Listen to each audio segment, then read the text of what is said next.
여러분은 조선의 왕비 하면 누가 떠오르시나요? 질투의 화신 장희빈? 아니면 비극의 주인공 명성황후? 하지만 여기 조선의 역사가 기록한 가장 완벽한 왕비가 있습니다. 남편은 성군 세종대왕, 아들은 문종과 세조. 겉으로 보기엔 조선에서 가장 복 많은 여인처럼 보입니다. 하지만 그 화려한 관을 쓰기 위해 그녀가 치러야 했던 대가는 친정 가문의 멸문이었습니다.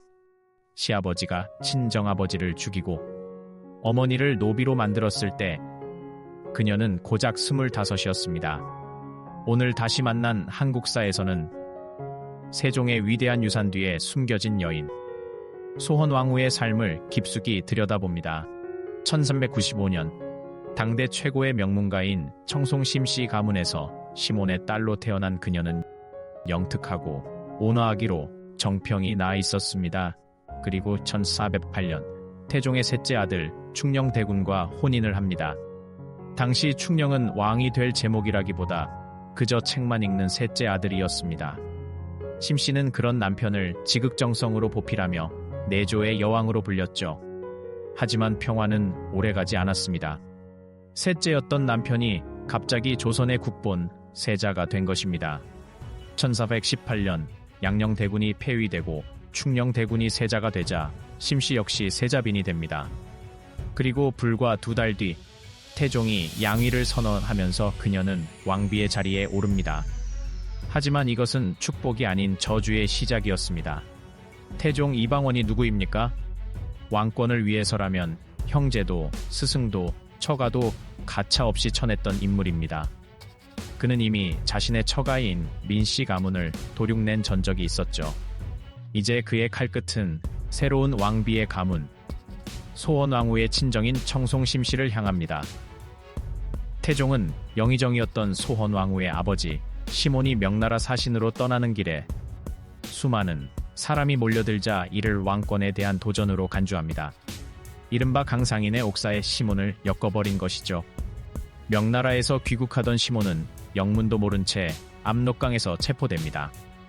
그리고 시아버지 태종은 아들 세종이 지켜보는 앞에서 장인 시몬에게 사약을 내립니다. 비극은 여기서 끝이 아니었습니다. 소헌왕후의 어머니와 자매들은 관비로 전락합니다. 어제의 국모 친정이 하루아침에 노비 가문이 된 것이죠. 조선 역사상 유례를 찾기 힘든 참혹한 숙청이었습니다. 대신들은 소리 높여 외쳤습니다. 역적의 딸을 왕비 자리에 둘 수 없습니다. 당장 폐위시키소서. 당시 소헌왕후의 처지는 바람 앞에 등불이었습니다. 하지만 이때 그녀를 지킨 것은 아이러니하게도 그녀 자신의 완벽함이었습니다. 그녀는 친정의 비극 앞에서도 왕비로서의 도리를 단 한치도 어기지 않았습니다. 세종 또한 결단력을 발휘했습니다. 태종 앞에서도 왕비는 허물이 없다며 그녀를 끝까지 보호했죠. 결국 태종 또한 손주들을 많이 낳고 내명부를 조용히 다스리는 며느리를 차마 내쫓지는 못했습니다. 이후 소헌왕후의 삶은 그야말로 보살 그 자체였습니다. 그녀는 궁궐 안에서 친정아버지의 이름을 입 밖으로 내지 않았습니다.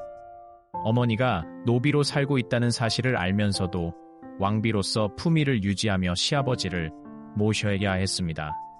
그녀는 세종이 정치에만 전념할 수 있도록 내명부를 완벽하게 다스렸습니다. 세종의 수많은 후궁과 자녀들 사이에서 질투나 잡음이 없었던 이유는 오로지 소헌왕후의 넓은 도량 덕분이었습니다.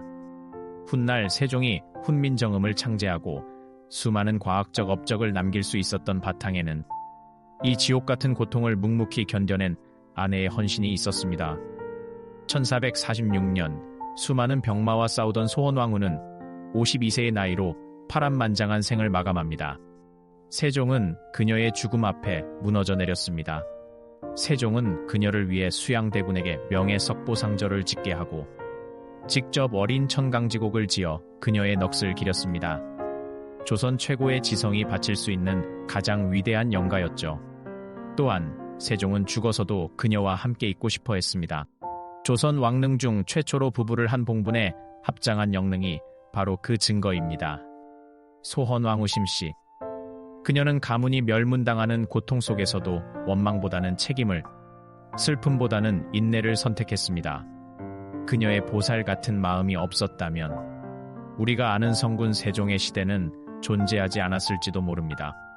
찬란한 역사의 빛 뒤에는 항상 그 빛을 가능하게 했던 누군가의 희생이 있습니다. 오늘 밤 조선에서 가장 아팠지만 가장 강인했던 여인 소원왕후를 기억해보는 건 어떨까요? 오늘 이야기가 유익하셨다면 구독과 좋아요 부탁드립니다. 다음 시간에도 흥미로운 한국사 이야기로 찾아오겠습니다. 감사합니다.